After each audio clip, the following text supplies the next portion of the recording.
ራዕያችን ይሄ ነው።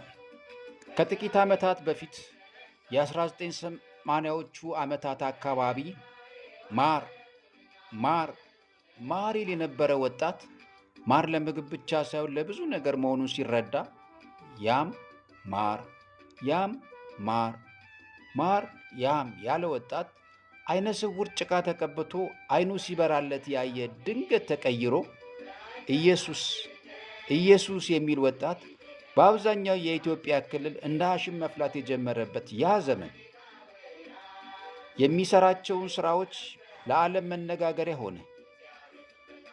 ከላይ እንደ ጅረት ሲፈስ ቆም ብሎ ያስተዋልም አልነበረም።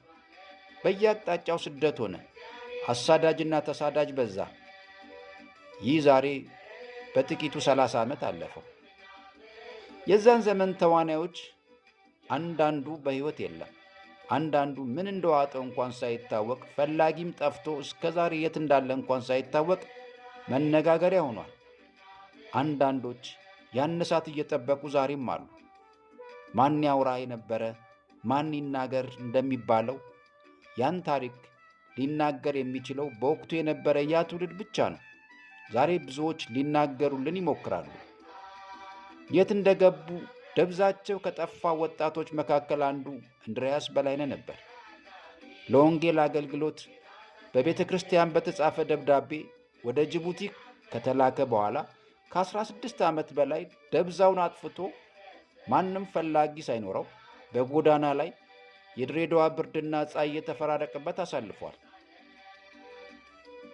ድሬዳዋ በጎርፍ ስትጥለቀለቅ ገፈቱን ከቀመሱት ወገኖች መካከል አንዱ እንድርያስ ነበር። ውስጡ ከነበረ የወንጌል ጥማት የተነሳ በኃይለኛ ሱስ ውስጥ ተጠምዶ ወንጌልን ይሰብክ ነበር። የድሬዳዋም ነዋሪዎች ፓስተር እንድርያስ የጎዳናው ፓስተር የሚል ስም ሰይመውለት ብዙ ዘመናቸውን አሳልፈዋል። ይህን ሰው ከወደቀበት ቦታ ለማንሳት ባደረግነው ጥረት ከጎናችን ለነበራችሁ ዛሬ ልናመሰግናችሁ እንወዳለን። ደግሞም ጣልቃ ገብታችሁ ተስፋ ልታስቆርጡን የሞከራችሁ ዛሬ ራሳችሁን ቆም ብላችሁ ልትጠይቁት ይገባል። ዛሬም ያፈላለገን የዛ የማር ጣዕም ዛሬም በደማችን ውስጥ አለ። በየዓመቱ ተሰብስበው ከመዘከር ባለፈ የወደቁትን በማንሳት የተቸገሩትን በመርዳት የቀደመውን እሳት አመዱን በማራገፍ እሳቱን መቆስቆስ ነው። በማንኛውም ፕሮግራም ላይ እኛ ዝቅ ብለን የእግዚአብሔር ክብር ይታይ ዘንድ እንጂ ራሳችንን ማንነት አናሳይም። የእኛ ክብር እግዚአብሔር ነው። በዛን ዘመን ከተነሱት ወጣቶች መካከል ስንት ለምድራችን መነጋገሪያ የነበሩ ወጣቶች የት እንደገቡ እንኳን ሳይታወቅ ወላጅ እንደሌላቸው ደብዛቸው ጠፍቶ ቀርተዋል። የባለ ራእይ ተግባር ያን ሕዝብ ይፈልገው። የወደቀም ካለ ያንሳው፣ የተራበም ካለ ቆርሶ ያካፍለው። ወንጌል መዝናኛ ሳይሆን ሕይወት ነው።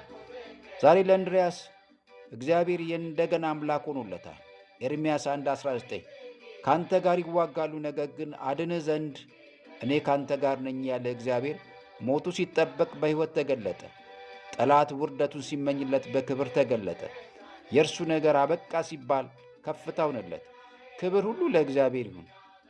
ወላጅ እናቱ ያንተን በሕይወት መኖር ካየሁ እኔም ብሞት አይቆጨኝም ብለውት ነበር። ዛሬ ግን በሕይወት የሉ። ከላይ እንደገለጽኩት ሐሳቤን ለማጠቃለል በአንድ ወጣት ታሪክ ተለውጦ ዛሬ ማየት ከዚህ በላይ ምን ደስታ አለ? እንድርያስ ዛሬ ከዛ ሰቆቃ ሕይወት ሁሉ ተርፎ እንድርያስ ዛሬ የሰርጉ ቀን ነው። ከውስጥ የሆነ ሳቅ ዛሬ ይስቃል።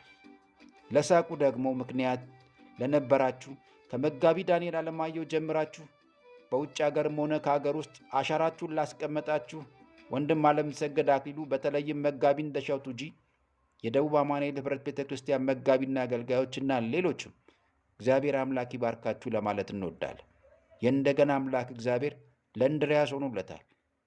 ለእኛም ዛሬም ራያችን ይሄ ነው። እግዚአብሔር አምላክ ይባርካችሁ። አሜን።